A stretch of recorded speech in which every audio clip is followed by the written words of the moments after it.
नागपूरच्या डागा मेमोरियल हॉस्पिटलमध्ये नवजात बाळाच्या मृत्यूची धक्कादायक घटना समोर आली आहे। 3 किलो वजनाचं पूर्णपणे निरोगी बाळ गंभीर वैद्यकीय निष्काळजीपणामुळे दगावल्याचा आरोप करण्यात येतोय।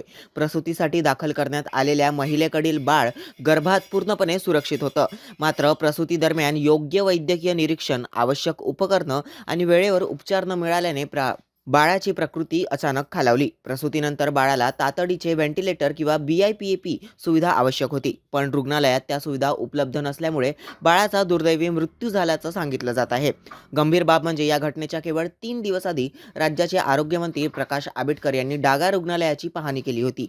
त्यावेळी नागपूरचे सिव्हिल सर्जन डॉक्टर निवृत्ती राठोड आणि रुग्णालयाचे उपसंचालक शशिकांत शंभरकर उपस्थित होते।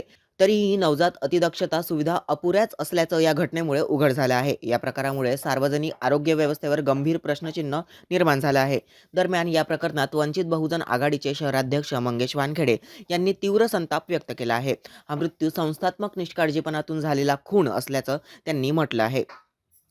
दोषी वैद्यकीय आणि प्रशासकीय अधिकाऱ्यांवर तात्काळ गुन्हे दाखल करावेत, त्यांचं निलंबन करण्यात यावं, स्वतंत्र चौकशी व्हावी आणि पीडित कुटुंबाला तात्काळ भरपाई द्यावी, अशी जोरदार मागणी केली जात आहे।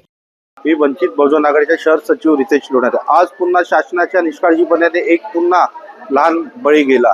या बळी जाण्याचा जबाबदार कोण? प्रशासनाने कुठे लक्ष दिलं पाहिजे, कुठे नाही, प्रशासन जबाबदार आहे। आज डागा हॉस्पिटलमध्ये एका महिलेची प्रसूती झाली। प्रसूती होऊन त्या महिलेला कन्यारत्न प्राप्त झाले। त्या कन्यारत्नाला हार्ट प्रॉब्लेम असल्यामुळे इथे बायपॅक मशीन अवेलेबल नव्हती। प्रत्यक्षपणे त्यांनी डॉक्टरकडे जाऊन प्रत्यक्ष मागणी केली की आम्हाला बायपॅक मशीन हवी। डॉक्टरांनी निष्काळजीपणे, हलगर्जीपणाने सतत उत्तर दिले की आमच्याकडे नाही आहे, तुम्ही बाहेरून अरेंज करा। कुठे गेले प्रशासन, कुठे गेले आरोग्यमंत्री?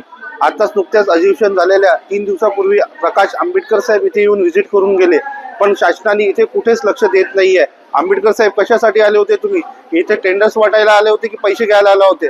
आणि निष्काळजी बाळाचा कोण जबाबदार राहणार? धन्यवाद। एवढ्या प्रगत भागामध्ये असं जेव्हा प्रकार घडतो ते याच्यात उपसंचालकाची पण जिम्मेदारी बनते। उपसंचालक काय करतो? ते जेव्हा मंत्री येतात तेव्हा मंत्र्यांसोबत इथे फिरतात, सगळे दाखवतात। उपसंचालक साहेबांना पण माझे आवाहन आहे की या पीडित कुटुंबाला लवकरात लवकर न्याय भेटलेला पाहिजे।